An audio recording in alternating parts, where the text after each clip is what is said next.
Hey VC, what's up? It's me, yours truly. I am back to post a quick video here.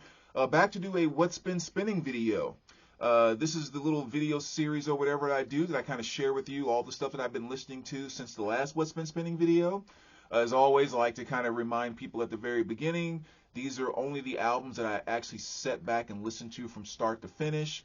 So none of the stuff that I maybe streamed a few songs here and there or stuff I listened while shuffling through the iTunes or whatever and blah, blah, blah.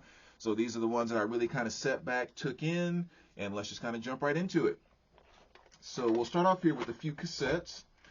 We'll start off here with a little Dio, Angry Machines. This is his release from, was it 93 or 96? I think it was 93 or 96, but yeah, kind of the early mid 90s. And definitely not one of the Dio albums maybe that gets a little bit lost. Maybe we're kind of catching up now because they've been reissuing and blah blah blah. But yeah, really cool album. Definitely some awesome riffs on this album. I really kind of um, like a lot of the guitar playing on here. You can definitely hear, I do believe Dio produced this album, I think. You can definitely hear some influence from what was going on in the 90s. Doesn't make it bad or anything. You can just kind of hear, that Dio was obviously around and taking some of that stuff in. But a really cool album. Definitely one to go check out if you have not heard it before, period. But that's Dio Angry Machines. Um, Got a little Rank by the Smiths, another kind of classic live album there. What do we have here? Oh, little REM, another one I hadn't listened to in quite some time, so I gave that a little bit of a spin. And last but not least, and this was a fun one the other night, Tone Loc, Loc After Dark. Have not played this in a long time, but I mean, back when I was in junior high, high school, whatever, like this freaking album was big, and it was just kind of awesome diving back into it. I mean, very mediocre rapper, extremely mediocre, but still, like he brought some of the fun into it. Definitely had some great samples of as far as like old school beats on some of his stuff. That's just kind of really awesome. So always just a fun listen, and it was great going back and kind of diving into that one. I had a really good time listening to that album. We'll jump to some CDs here. We have Erasure. This is The Innocents. Great album, kind of, I guess, 80s dance, whatever you want to call it. Favorite song by them on here for sure, which is A Little Respect. Love that song. But yeah, Chains of Love and just kind of on and on. So really great, great album. Great representation of some of the stuff going on in the 80s. Carpenters. I don't know why I got the urge to listen to this the other night, but was just kind of in a chill kind of mood and threw that on. So that's just kind of the greatest hits of those Millennial Collection. And I mean, just a killer of an album here, which is Chris Stapler's Travelers. I mean, everything on this album is freaking fantastic. And there's something about this album too that I actually prefer listening to this on CD than I do on vinyl. The songs just kind of have like just kind of very clear stop and go points in the style that it's recorded and the kind of country, I'm not gonna say pop, but just like the style is recorded. So I think somehow like a digital playback actually lends to the style of the music for whatever reason, but it doesn't make a difference what you listen to it on. This album is just, I mean, God, Chris is just so freaking awesome. Just I mean, the perfect mixture of what I've always said what makes him so great is he's taking Motown soul and just singing it in a country twang. And anytime you mix those two things together, like you're going to have emotional, moving music. And Chris Stapleton nails that on all of his albums. But last but not least, on the CD side, Arlo Guthrie, Hobo's Lullaby. That's his release from, I think, 72. And yeah, it has the big hit on here, which is The City of New Orleans. I love that line, "Good morning, America, how are you?" And that's kind of one of the reasons I even thought about playing this the other day, is that sometimes just going back to that folk stuff where, just kind of the whole peace, love, and blah, blah, blah was just more incorporated in everything that was being done. There's just kind of an innocence to that sometimes I just like being around in that presence. Even when the stuff that was about protesting oftentimes still had a peace and love kind of element to it. And normally I always go to Jim Croce when I get in that mood, so I actually had to walk away from Jim this time, and I went and grabbed Arlo instead, because Croce is always my go-to when it comes to that. But let's jump right into the vinyl here, so I'll make this video too long. Television, Marquee Moon, of course you guys know this one all too well. Very, very cool album there from 1977. This was a great revisit. It's been a long time since I've actually sat back and listened to this from start to finish, and just reminded me how this is arguably some of Mick Mars' best guitar work and riffing on this particular album. Maybe not always his most technical on everything, but I mean, this album just, I mean, man. Shout Out the Devil by Motley Crue, their sophomore release from 1983. I mean, it was just an awesome, awesome revisit. And you guys know all the hits and everything off of that album. Another great one here, Bad Brains Live. Sorry, trying to work the glare out, guys. Bad Brains Live. Fantastic, fantastic album. This was actually the album that brought me to them for the first time. Just one of the most talented bands. I mean, there's very few bands that you could say, go do hardcore and they'll do it.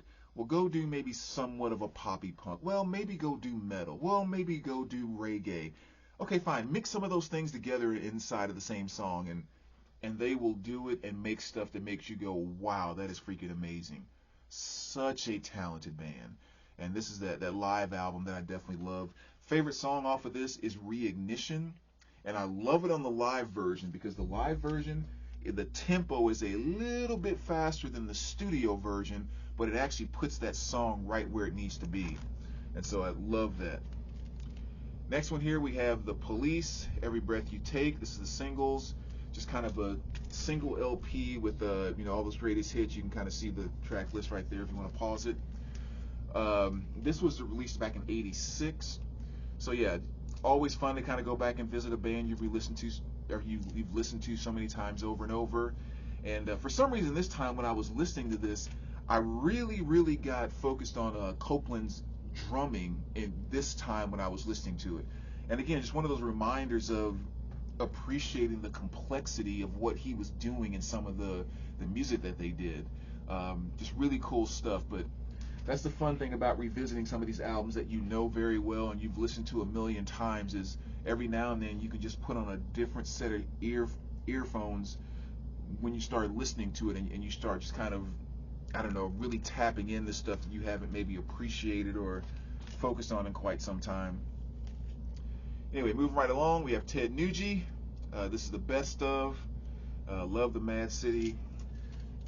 I mean, just, yeah, I mean, love Ted. I love just his honesty towards rock and roll, quite frankly.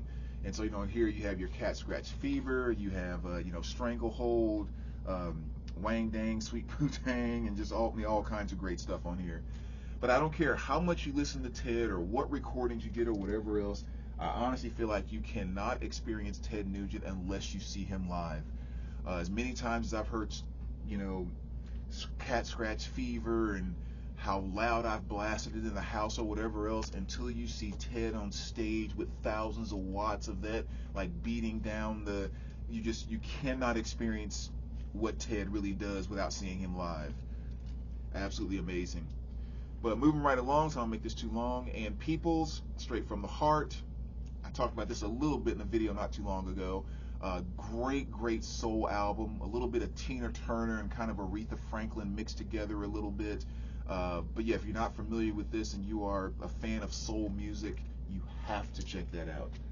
Awesome album. That's a release from 1971. And then here we have Witch in the Past, and this is a recent reissue of I'm not gonna say well-known, but a Zamrock group from back in the early 70s, and really, I mean, they kind of label, like here it says Psych Zamrock Master, or it says Garage Psych Zamrock Masterpiece. Not really so much on the Psych side, but just some awesome garage rock on this. I mean, it sounds exactly the way it looks.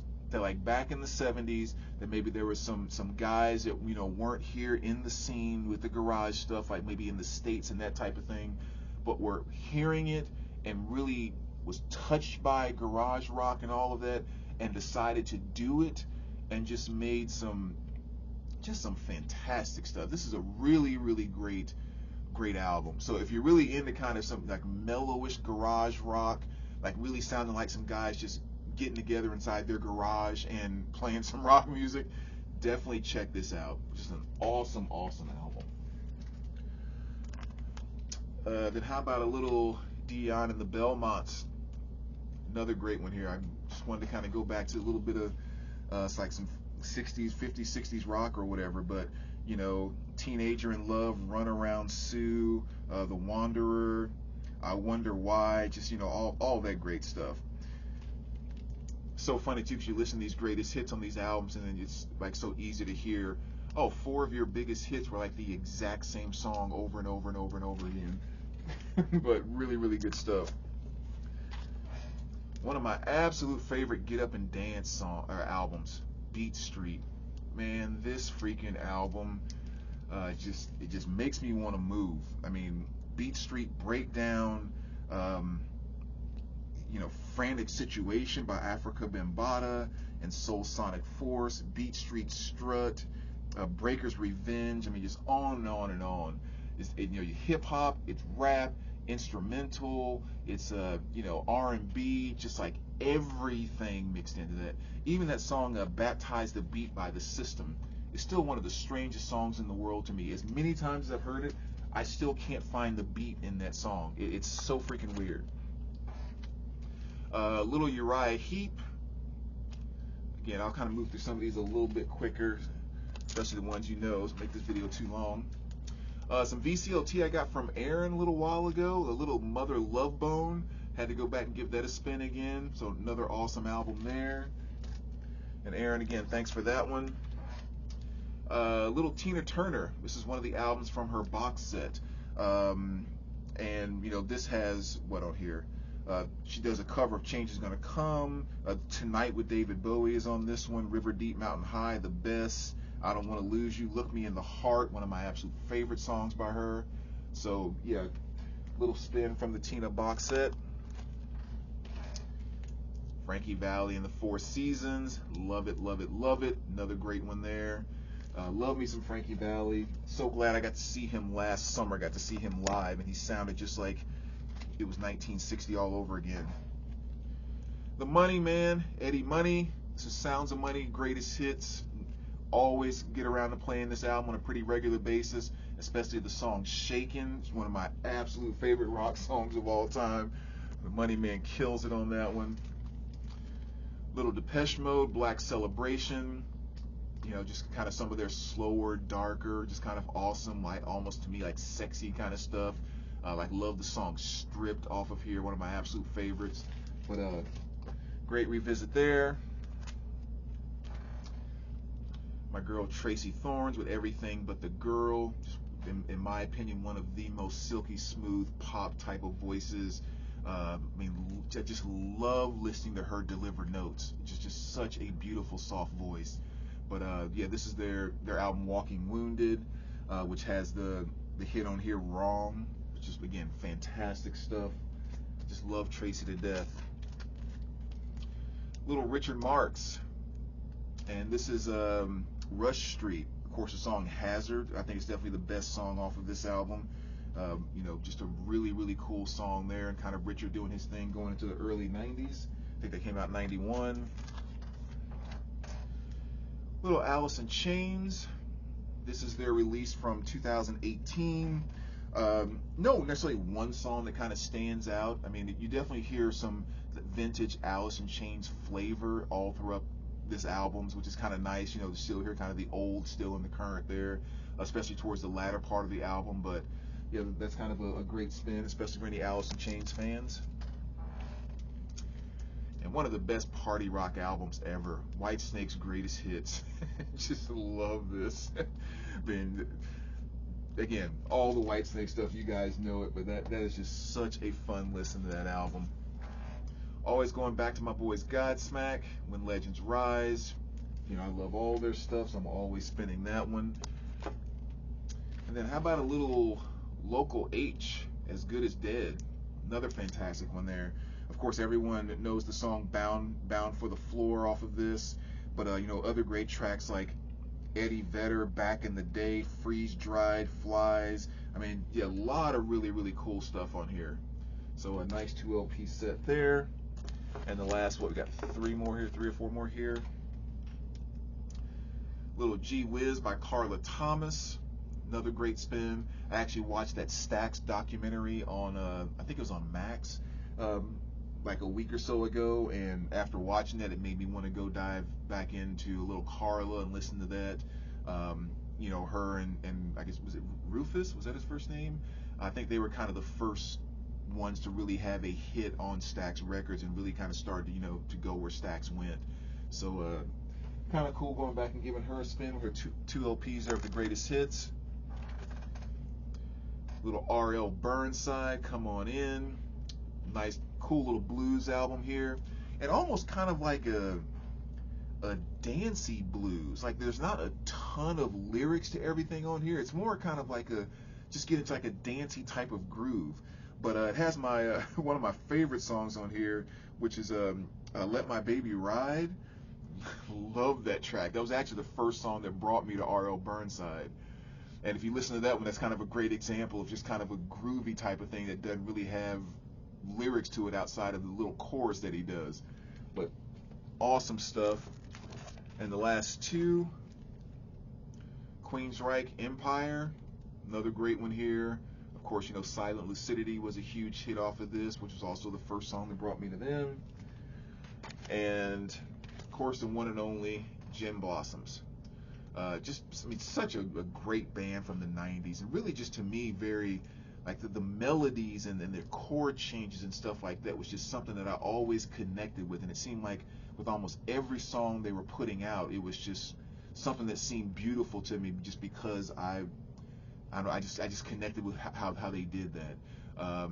So yeah, great album here, and of course you have Hey Jealousy, which is the gigantic hit off of this, but you know, Found Out About You, and just on and on. So many great things off of that album. So there you go, VC. That's kind of the stuff that's been spinning. As always, I love when you guys kind of let me know what you think and the stuff that you might be digging inside of that. So let me know down below. Thanks for watching as always, and we will talk to you soon. All right, take care, guys.